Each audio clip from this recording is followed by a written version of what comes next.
ಚಿತ್ರದುರ್ಗ ಮೂಲದ ರೇಣುಕಾಸ್ವಾಮಿ ಹತ್ಯೆ ಪ್ರಕರಣಕ್ಕೆ ಸಂಬಂಧಪಟ್ಟಂತೆ ಚಾರ್ಜ್ ಶೀಟ್ ಸಲ್ಲಿಕೆಯಾಗಿದೆ. ಇತ್ತ ಕಡೆ ಪರಪ್ಪನ ಅಗ್ರಹಾರ ಜೈಲಿನಲ್ಲಿರುವಂತಹ ಪವಿತ್ರ ಗೌಡಗೆ ಟೆನ್ಷನ್ ಹೆಚ್ಚಾಗಿದೆ. ಚಾರ್ಜ್ ಶೀಟ್ ಸಲ್ಲಿಕೆ ಪ್ರಕ್ರಿಯೆ ಆಗಿದೆ ಅಂತ ಗೊತ್ತಾಗ್ತಾನಂತ ಸಂದರ್ಭದಲ್ಲಿ ಪವಿತ್ರ ವಿಲವಿಲ ಟೆನ್ಷನ್ ಹೆಚ್ಚಾಗಿದೆ. ಚಾರ್ಜ್ ಶೀಟ್ ಸಲ್ಲಿಕೆ ಆಗ್ತಾ ಇದ್ದಂತೆ ಚಡಪಡಿಕೆ ಹೆಚ್ಚಾಗಿದೆ. ನೋಡಿ, ಈ ಪ್ರಕರಣದ ಪ್ರಮುಖ ಆರೋಪಿ ಸ್ಥಾನದಲ್ಲಿ ಪವಿತ್ರ ಗೌಡ ಇರೋದು. ಅಫ್ಕೋರ್ಸ್ ಕಳೆದ ಕೆಲ ದಿವಸಗಳ ಹಿಂದೆ ಆ A1 ಸ್ಥಾನದಲ್ಲಿ ಬದಲಾವಣೆ ಆಗುತ್ತೆ ಅಂತ ಹೇಳಲಾಗ್ತಾ ಇತ್ತು.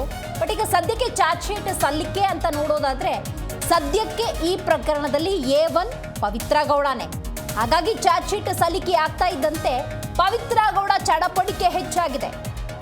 ಜೈಲು ಅಧಿಕಾರಿಗಳು ಮತ್ತು ಸಿಬ್ಬಂದಿಯ ಜೊತೆ ಮಾಹಿತಿ ಪಡೆಯೋದಕ್ಕೆ ಪವಿತ್ರ ಮುಂದಾಗಿದ್ದಾರೆ ಎನ್ನುವಂತ ಮಾಹಿತಿ ಇದೆ. ಇನ್ನು ಚಾರ್ಜ್ ಶೀಟ್ ನಲ್ಲಿ ಏನಿದೆ, ಏನು ಉಲ್ಲೇಖ ಮಾಡಿದ್ದಾರೆ, ಇದ್ರ ಬಗ್ಗೆ ಏನಾದರೂ ಇನ್ಫಾರ್ಮೇಶನ್ ಗೊತ್ತಾ ಅಂತ ಮಾಹಿತಿ ಪಡೆದುಕೊಳ್ಳುವಂಥ ಪ್ರಯತ್ನದಲ್ಲಿ ಪವಿತ್ರ ಇದ್ದಾರೆ ಅನ್ನುವಂತಹ ಸದ್ಯದ ಅಪ್ಡೇಟ್ ಇದೆ. ಸಹಬಂದಿಗಳ ಜೊತೆ ಟೆನ್ಷನ್ ಅಲ್ಲಿ ಮಾತಾಡ್ತಾ ಇದ್ದಾರೆ ಪವಿತ್ರ ಗೌಡ. 3991 ಪುಟಗಳ ಚಾರ್ಜ್ ಶೀಟ್ನಲ್ಲಿ ಹಾಗಾದ್ರೆ ಪವಿತ್ರ ಗೌಡ ಕುರಿತಂತೆ ಏನು ಉಲ್ಲೇಖ ಮಾಡಿದ್ದಾರೆ, ವಿಚಾರಣೆಯ ಸಂದರ್ಭದಲ್ಲಿ ಪವಿತ್ರ ಗೌಡ ಏನು ಸ್ಟೇಟ್ಮೆಂಟ್ ಕೊಟ್ಟಿದ್ದು, ಲೆಟ್ ಅಸ್ ರಿಕಾಲ್. ನೋಡಿ, ಈಗೇನು ದೃಶ್ಯದಲ್ಲಿ ನೋಡ್ತಾ ಇದ್ದೀರಿ, ಇದು ಪವಿತ್ರ ಗೌಡ ಮತ್ತು ರೇಣುಕಾ ಸ್ವಾಮಿ ನಡುವಿನ ಇನ್ಸ್ಟಾ ಸ್ಟೇಟ್ಮೆಂಟ್ಗಳು ಅಥವಾ ಮೆಸೇಜಸ್ಗಳು. ನೀವು ಅದನ್ನೆಲ್ಲ ಗಮನಿಸಬಹುದು. ಅಲ್ಲೇನು ಮಾರ್ಕ್ ಮಾಡಿದ್ದೀವಿ, ಕೆಲವೊಂದು ಅದನ್ನು ತೋರ್ಸೋಕ್ಕಾಗಲ್ಲ, ಅಂಥದ್ದನ್ನು ನಾವು ಮಾಸ್ಕ್ ಮಾಡಿದ್ದೇವೆ.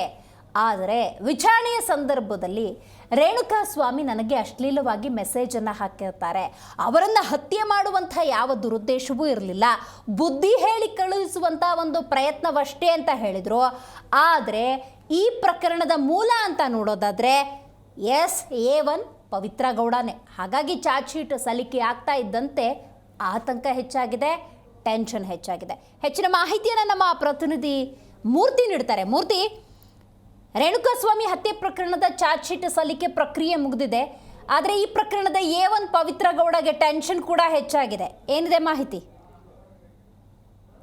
ಖಂಡಿತ ದಿವ್ಯಾ, ಇವತ್ತೇನು ರೇಣುಕಾಸ್ವಾಮಿ ಕೊಲೆ ಪ್ರಕರಣದಲ್ಲಿ ಪೊಲೀಸರು ನಡೆಸಿದಂತ ತನಿಖೆಯನ್ನ ಚಾರ್ಜ್ ಶೀಟ್ ಗಳನ್ನ ಇವತ್ತು ಕೋರ್ಟ್ಗೆ ಪ್ರೊಡ್ಯೂಸ್ ಮಾಡಿರ್ತಕ್ಕಂಥದ್ದು. ಕೋರ್ಟ್ಗೆ ಪ್ರೊಡ್ಯೂಸ್ ಮಾಡಿದಂತ ಹಿನ್ನೆಲೆಯಲ್ಲಿ ಜೈಲಿನ ಒಳಗಡೆ ಇರತಕ್ಕಂಥ A1 ಆರೋಪಿ ಪವಿತ್ರ ಗೌಡರಿಗೆ ಒಂದ್ ರೀತಿ ಟೆನ್ಷನ್ ಶುರುವಾಗಿದೆ ಅಂತ ಹೇಳ್ಬೋದು. ಒಂದ್ ರೀತಿ ಚಾರ್ಜ್ ಶೀಟ್ ಸಲ್ಲಿಕೆಯಿಂದ ಎಲ್ಲ ತಬ್ಬಿಬ್ಬಾದಂತಹ ಪವಿತ್ರ ಗೌಡರವರು ಒಂದ್ ರೀತಿ ಚಡಪಡಿಕೆ ಶುರು ಮಾಡಿದ್ದಾರೆ.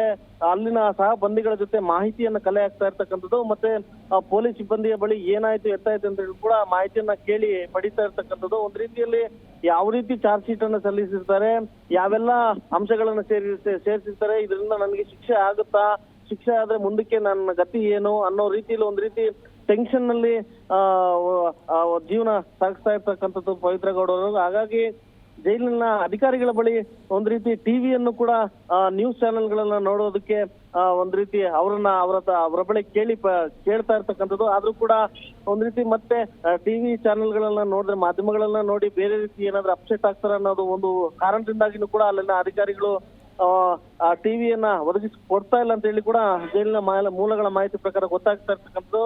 ಹಾಗಾಗಿ ಜೈಲಿನ ಒಳಗಡೆ ಪವಿತ್ರ ಗೌಡರು, ಯಾಕಂತಂದ್ರೆ ಅವರ ತಂದೆ ತಾಯಿ ಪ್ರತಿ ವಾರನೂ ಕೂಡ ಅವರ ಕುಟುಂಬಸ್ಥರು ಆಕೆಯನ್ನ ಭೇಟಿ ಮಾಡ್ಲಿಕ್ಕೆ ಬರ್ತಾ ಇದ್ರು. ಆದ್ರೆ ಈ ಸೋಮವಾರ ಬಂದು ಭೇಟಿ ಮಾಡಿ ಹೋಗಿದ್ದ ಹಿನ್ನೆಲೆಯಲ್ಲಿ ಇವತ್ತು ಬಂದಿಲ್ಲ. ಹಾಗಾಗಿ ಬಂದಿದ್ರೆ ಅವ್ರ ಮುಖಾಂತರ ಮಾಹಿತಿ ಏನಾಯ್ತು ಎತ್ತಾಯ್ತು ಅಂತ ಕೇಳಿ ತಿಳ್ಕೊಬಹುದಿತ್ತು. ಆದ್ರೆ ಅವರು ಕೂಡ ಒಂದ್ ರೀತಿ ಎಂಟ್ರಿಗೆ ಬಂದಿಲ್ಲ. ಅವರು ಮೋಸ್ಟ್ಲಿ ನಾಳೆ ನಾಡಿದ್ರಲ್ಲಿ ಬಂದು ಕುಟುಂಬಸ್ಥರು ಭೇಟಿ ಮಾಡುವ ಅವಕಾಶ ಇರೋದ್ರಿಂದ ಇವತ್ತು ಯಾರು ಕೂಡ ಬರದೇ ಇರೋದ್ರಿಂದ ಸಹಬಂದಿಗಳ ಬಳಿಯಲ್ಲಿ ಮತ್ತು ಅಲ್ಲಿನ ಪೊಲೀಸ್ ಅಧಿಕಾರಿಗಳ ಬಳಿಯಲ್ಲಿ ಮಾಹಿತಿಯನ್ನ ಕೇಳಿ ಪಡಿತಿದ್ದಾರೆ. ಒಟ್ನಲ್ಲಿ ಚಾರ್ಜ್ ಶೀಟ್ ಸಲ್ಲಿಕೆಯಿಂದಾಗಿ ಪವಿತ್ರ ಗೌಡರು ತುಂಬಾ ಟೆನ್ಷನ್ ಇಂದಾನೆ ಕಾಲ ಕಳೀತಾ ಇದ್ದಾರೆ ಅಂತ ಹೇಳಿ ಕೂಡ ಜೈಲಿನ ಮೂಲಗಳ ಮಾಹಿತಿ ಪ್ರಕಾರ ತಿಳಿದು ಬಂದಿದೆ. ದಿವ್ಯಾ, ಮೂರ್ತಿ, ಬೇಲ್ಗೂ ಕೂಡ ಪವಿತ್ರ ಗೌಡ ನಿರಂತರ ಪ್ರಯತ್ನವನ್ನ ಮಾಡ್ತಿರೋದನ್ನ ನಾವು ಗಮನಿಸ್ತಾನೆ ಇದ್ದೀವಿ. ಈ ನಡುವೆ ವಿಚಾರಣೆಯ ಸಂದರ್ಭದಲ್ಲಿ ಪವಿತ್ರ ಗೌಡ ಸ್ಟೇಟ್ಮೆಂಟ್ ಅನ್ನ ರಿಕಾಲ್ ಮಾಡ್ಕೊಳ್ಳೋದಾದ್ರೆ, ಆತ ನನಗೆ ಅಂದ್ರೆ ರೇಣುಕಾಸ್ವಾಮಿ ಅಶ್ಲೀಲ ಮೆಸೇಜ್ ಮಾಡಿದ್ದು ನಿಜ, ಅದಕ್ಕೆ ಬುದ್ಧಿ ಹೇಳಿ ಕಳುಹಿಸುವಂಥ ಪ್ರಯತ್ನವಷ್ಟೇ ಆಗಿತ್ತು, ಅವನನ್ನ ಹತ್ಯೆ ಮಾಡುವಂಥ ದುರುದ್ದೇಶ ಇರಲಿಲ್ಲ ಅನ್ನುವಂಥ ಸ್ಟೇಟ್ಮೆಂಟ್ ಕೊಟ್ಟಿದ್ರು ಕೂಡ ಈ ಪ್ರಕರಣದಲ್ಲಿ A1 ಪವಿತ್ರ ಗೌಡನೇ ಆಗಿರೋದ್ರಿಂದಾಗಿ ಸೊ ಪವಿತ್ರ ಗೌಡ ಹೆಸರು ಚಾರ್ಜ್ ಶೀಟ್ನಲ್ಲಿ ಹೇಗೆ ಉಲ್ಲೇಖ ಆಗಿರುತ್ತೆ ಅನ್ನೋದು ಕೂಡ ಬಹಳ ಮುಖ್ಯ ಆಗುತ್ತಲ್ವಾ? ಖಂಡಿತ ದಿವ್ಯಾ. ಹೀಗಾಗಿ ರೇಣುಕಾ ಸ್ವಾಮಿಯನ್ನ ಏನು ಕೊಲೆ ಆರೋಪದಲ್ಲಿರ್ತಕ್ಕಂಥ ಪವಿತ್ರ ಗೌಡರು ರೇಣುಕಾ ಸ್ವಾಮಿಗೆ ಪವಿತ್ರ ಗೌಡರಿಗೆ ಅಶ್ಲೀಲ ಮೆಸೇಜ್ ಅನ್ನು ಏನು ಕಳಿಸಿದ್ರು, ಆ ಅಶ್ಲೀಲ ಮೆಸೇಜ್ ಕಳಿಸಿದಂತ ಸಂದರ್ಭದಲ್ಲಿ ಈಗ ದರ್ಶನ್ ಅವರಾಗ್ಲಿ ಅಥವಾ ಯಾರ್ಯಾರು ಈ ಪ್ರಕರಣದಲ್ಲಿ ಆರೋಪಿಗಳಾಗಿದ್ದಾರೆ ಅವರು ಯಾರು ರೇಣುಕಾ ಸ್ವಾಮಿಯನ್ನ ಆ ಒಂದು ಪಟ್ಟಣಗೆರೆ ಸೆಟ್ಗೆ ಕರ್ತರಲಾಗುತ್ತೆ. ಆ ಸಂದರ್ಭದಲ್ಲಿ ಈಕೆ ಕೂಡ ಅಲ್ಲಿ ಹೋಗಿರ್ತಾರೆ ಅಂತೇಳಿ ಕೂಡ ಪೊಲೀಸ್ನವರು ಒಂದು ಚಾರ್ಜ್ ಶೀಟ್ ನಲ್ಲಿ ಉಲ್ಲೇಖ ಮಾಡಿರ್ತಕ್ಕಂಥದ್ದು. ಆ ಒಂದು ನಿಟ್ಟಿನಲ್ಲಿ ಅಂದ್ರೆ ಈಕೆ ಆತನನ್ನ ಹೊಡೆಯುವಾಗ ಅಥವಾ ಪೊಲೀಸ್ನವರು ಹೇಳೋ ಮುಖಾಂತರ ಆತನನ್ನ ಹೊಡೆಯುವಾಗ ಅಥವಾ ಬಡಿಯುವಾಗ ಈಕೆ ಏನೆಲ್ಲಾ ರಿಯಾಕ್ಷನ್ ಮಾಡಿದ್ಲು, ಯಾವ ರೀತಿ ಎಲ್ಲ ಹೊಡಿಬೇಕು, ಹೊಡಿರಿ ಬಡಿರಿ ಕಿಲ್ ಅಂತೇಳಿ ಏನೆಲ್ಲ ಕೆಲವೊಂದು ಪದಗಳನ್ನ ಬಳಸಿದ್ಲು, ಅವೆಲ್ಲವೂ ಕೂಡ ಚಾರ್ಜ್ ಶೀಟ್ ನಲ್ಲಿ ಈಗ ಉಲ್ಲೇಖ ಮಾಡಿರ್ತಕ್ಕಂಥದ್ದು.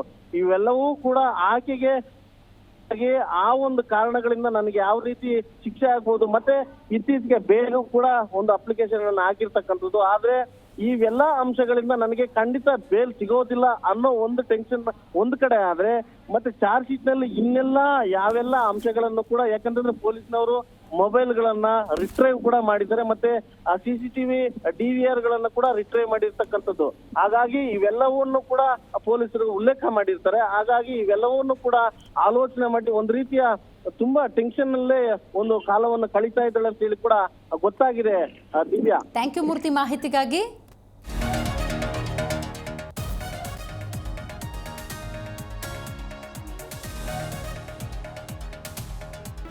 ಜಿ ಕನ್ನಡ ನ್ಯೂಸ್ ಈಗ ನಿಮ್ಮ ಮನೆಯಲ್ಲೇ ನೋಡಿ, ಎಲ್ಲ ಕೇಬಲ್ಗಳಲ್ಲಿ ಈಗ ಲಭ್ಯ. ನಿಮ್ಮ ನೆಚ್ಚಿನ ಜಿ ಕನ್ನಡ ನ್ಯೂಸ್ ಈಗ ಸನ್ ಡೈರೆಕ್ಟ್ ನಲ್ಲಿ number 292, Tata play number 1664, Jio TV number 1334, NXT digital number 30, in cable number 30, city networks 51, U digital number 162, GTPL number 17, Rockline telecommunications number 42, Shri Basaveshwara cable number 168, rural cable network 60, Vinayaka digital 57, Abhishek cable 821, city channel 53, Siddeshwara cable network 57, V4 digital Infotech 628, Surya digital networks 53, Gajanan digital number 836, Malnad Infotech private limited number 56, Metrocast number 830, Victory Digital number 167ರಲ್ಲಿ ನೋಡಿ ಆನಂದಿಸಿ.